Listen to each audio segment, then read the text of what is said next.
ओम शांति। आज 29 अगस्त 2024। आज की मुरली है। मीठे बाबा कहते हैं, मीठे बच्चे, तुम यहाँ पढ़ाई पढ़ने के लिए आए हो। तुम्हें आँख बंद करने की दरकार नहीं। पढ़ाई आँख खोलकर पढ़ी जाती है। आज का प्रश्न है, भक्ति मार्ग में कौन सी आदत भक्तों में होती है जो अब तुम बच्चों में नहीं होनी चाहिए? उत्तर है, भक्ति में किसी भी देवता की मूर्ति के आगे जाकर कुछ ना कुछ मांगते रहते हैं। उन्हों में मांगने की ही आदत पड़ जाती है। लक्ष्मी के आगे जाएंगे तो धन मांगेंगे, लेकिन मिलता कुछ नहीं। अब तुम बच्चों में यह आदत नहीं। तुम तो बाप के वर्षे के अधिकारी हो। तुम सच्चे विचित्र बाप को देखते रहो। इसमें ही तुम्हारी सच्ची कमाई है। ओम शांति। रूहानी बाप बैठ रूहानी बच्चों को समझाते हैं। यह पाठशाला है, परंतु यहाँ को चित्र अर्थात देहधारी को नहीं देखना है। यहाँ देखते भी बुद्धि उस तरफ जानी चाहिए जिसको कोई चित्र नहीं है।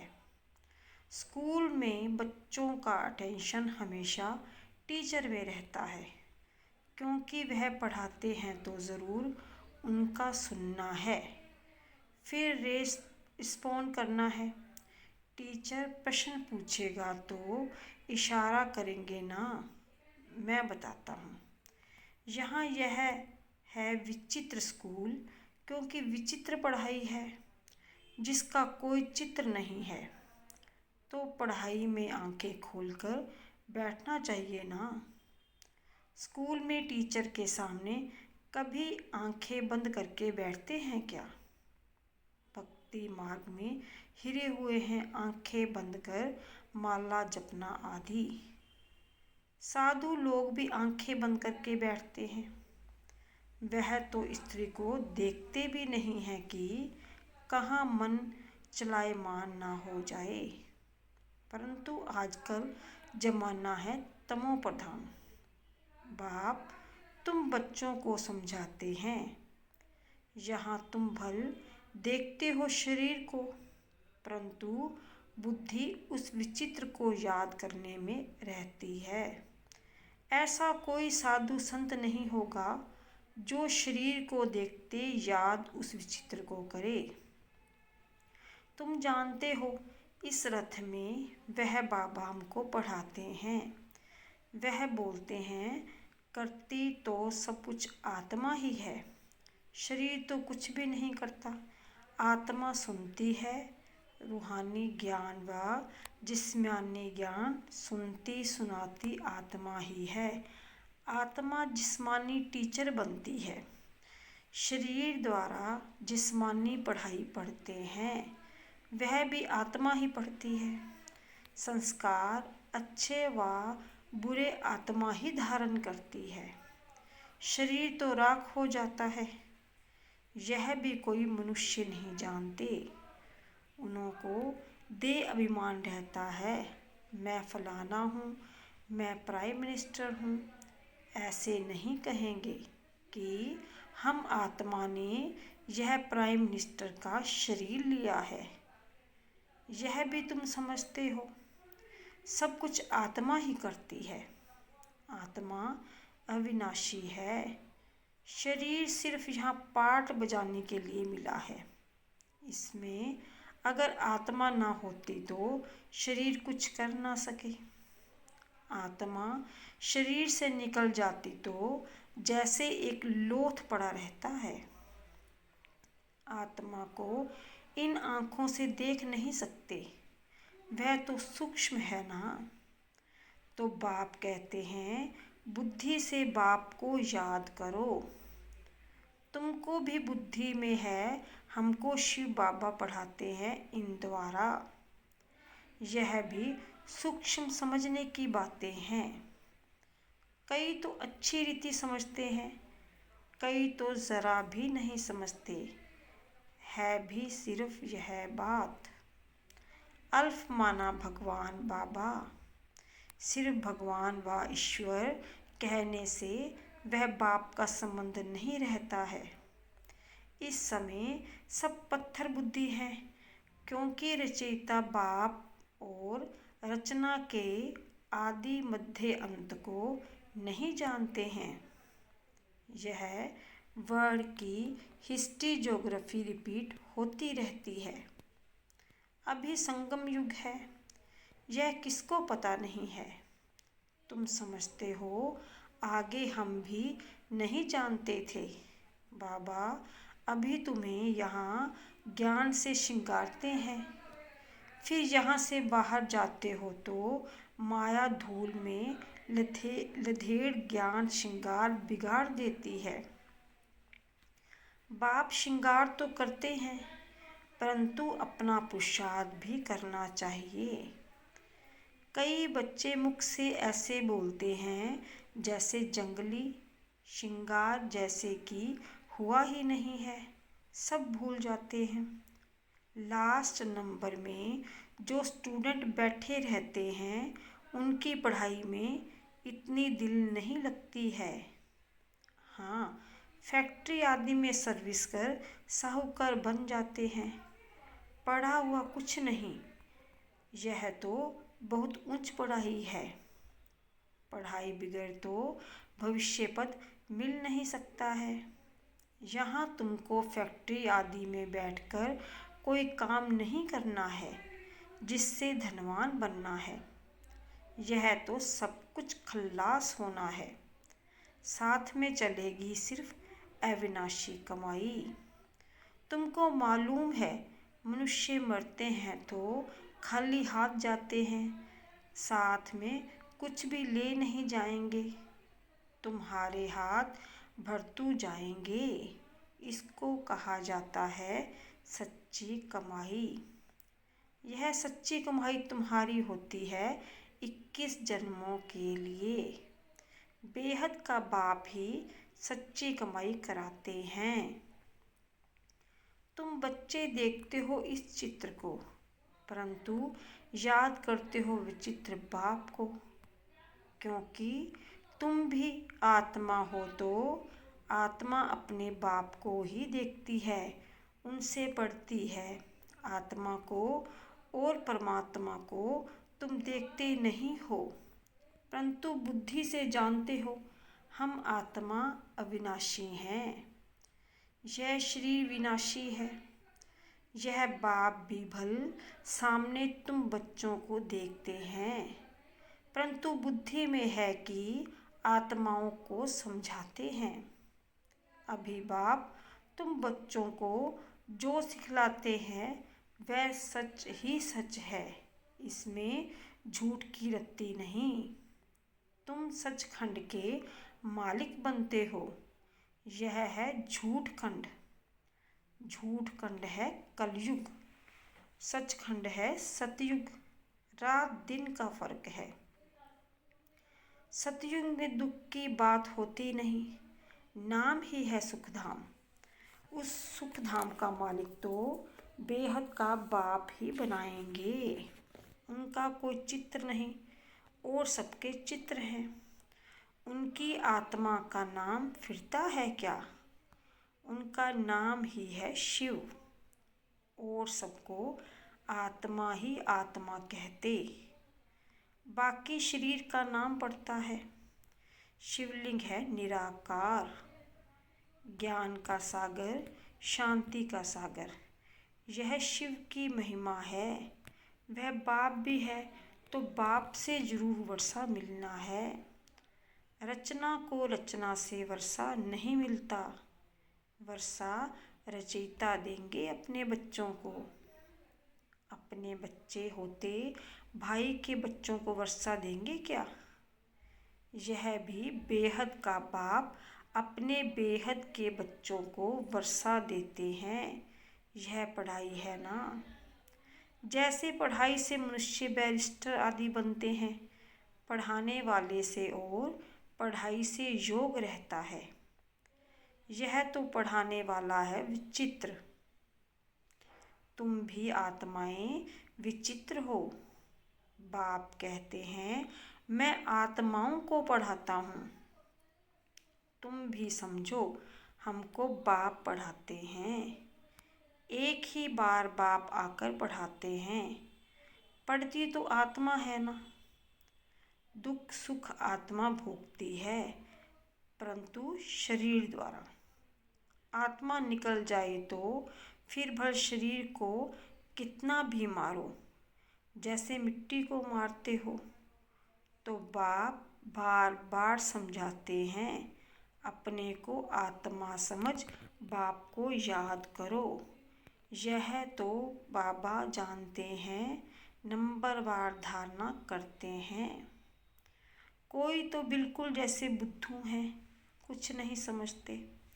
ज्ञान तो बड़ा सहज है, अंधा लूला लंगड़ा भी समझ सकते हैं, क्योंकि यह तो आत्मा को समझाया जाता है ना।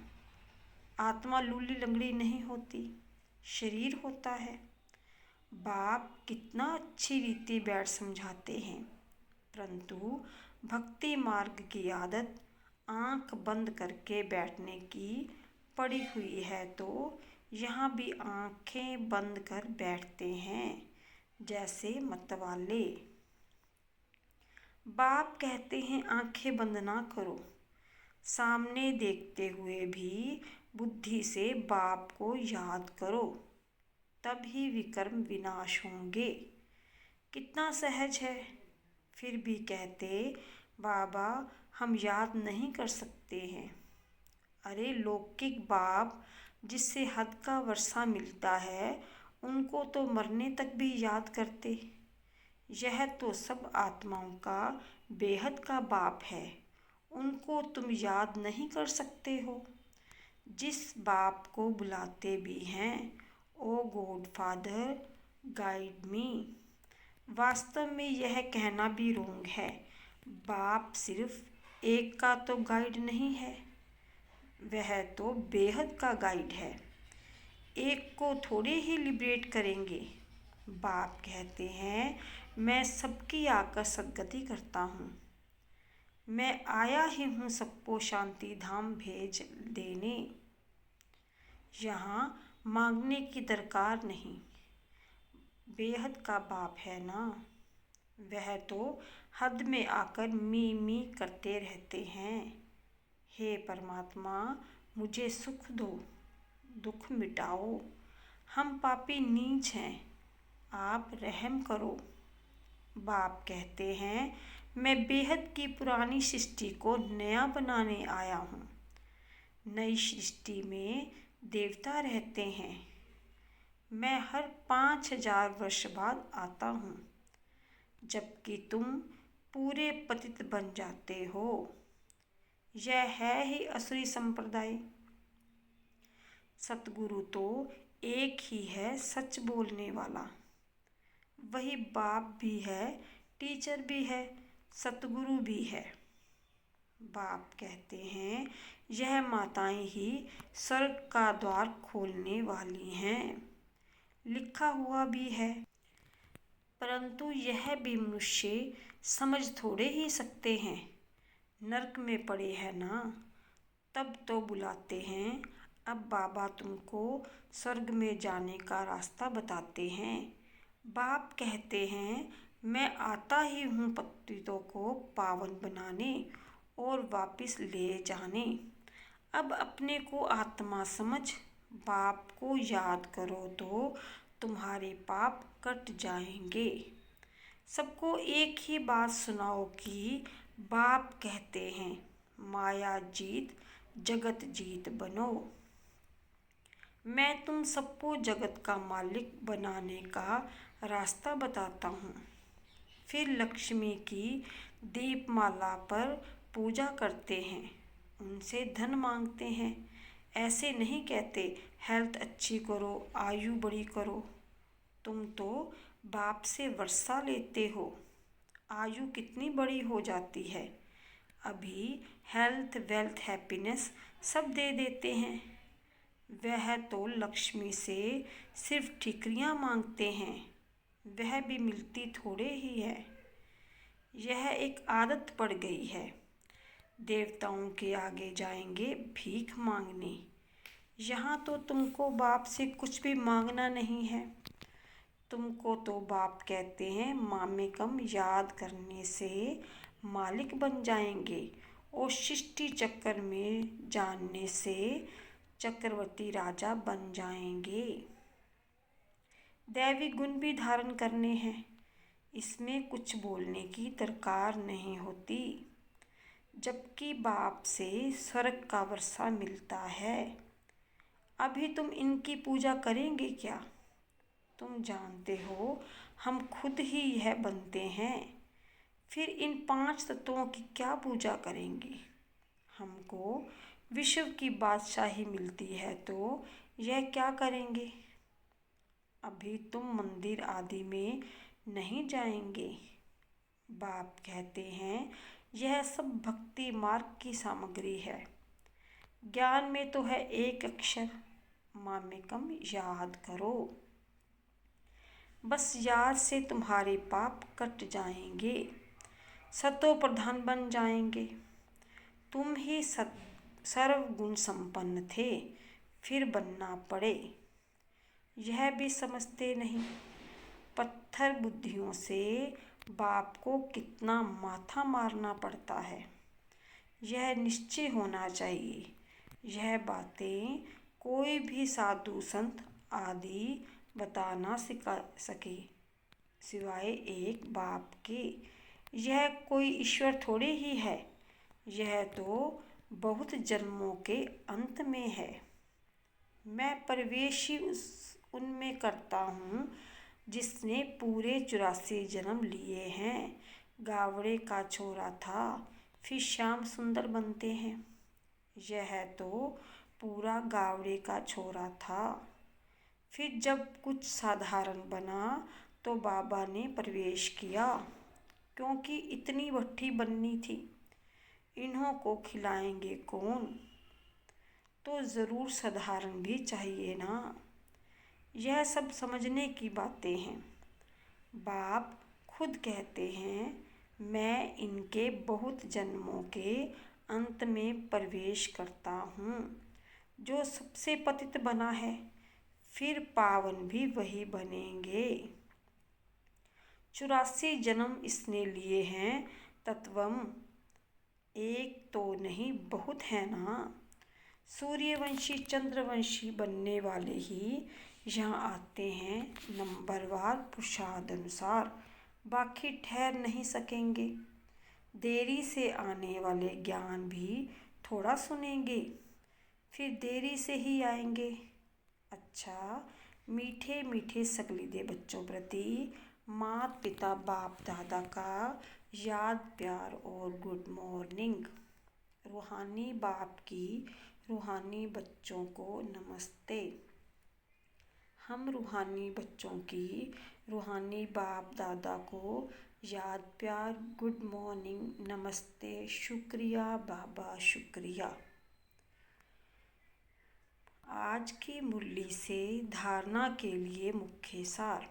फर्स्ट पॉइंट, बाप जो ज्ञान श्रृंगार करते हैं उसे कायम रखने का पुरुषार्थ करना है। माया की धूल में ज्ञान श्रृंगार बिगाड़ना नहीं है। पढ़ाई अच्छी रीति पढ़कर अविनाशी कमाई करनी है। सेकंड पॉइंट, इस चित्र अर्थात देहधारी को सामने देखते हुए बुद्धि से विचित्र बाप को याद करना है। आंखें बंद कर बैठने की आदत नहीं डालनी है। बेहद के बाप से कुछ भी मांगना नहीं है। आज का वरदान है, समय के महत्व को जान, फास्ट सो फर्स्ट आने वाले तीव्र गति के पुरुषार्थी भव। समय के महत्व को जान, फास्ट सो फर्स्ट आने वाले तीव्र गति के पुरुषार्थी भव। अव्यक्त पाठ में आई हुई आत्माओं को last so fast, fast so first आने का वरदान प्राप्त है। तो समय के महत्व को जान मिले हुए वरदान को स्वरूप में लाओ। यह अव्यक्त पालना सहज ही शक्तिशाली बनाने वाली है। इसलिए जितना आगे बढ़ना चाहो बढ़ सकते हो। बाप दादा और निमित्त आत्माओं की सर्व के प्रति सदा आगे उड़ने की दुआएं होने के कारण तीव्र गति के पुरुषार्थ का भाग्य सहज मिला हुआ है। आज का स्लोगन है निराकार सो साकार के महामंत्र की स्मृति से निरंतर योगी बनो। निराकार सो साकार के महामंत्र की स्मृति से निरंतर योगी बनो। ओम शांति।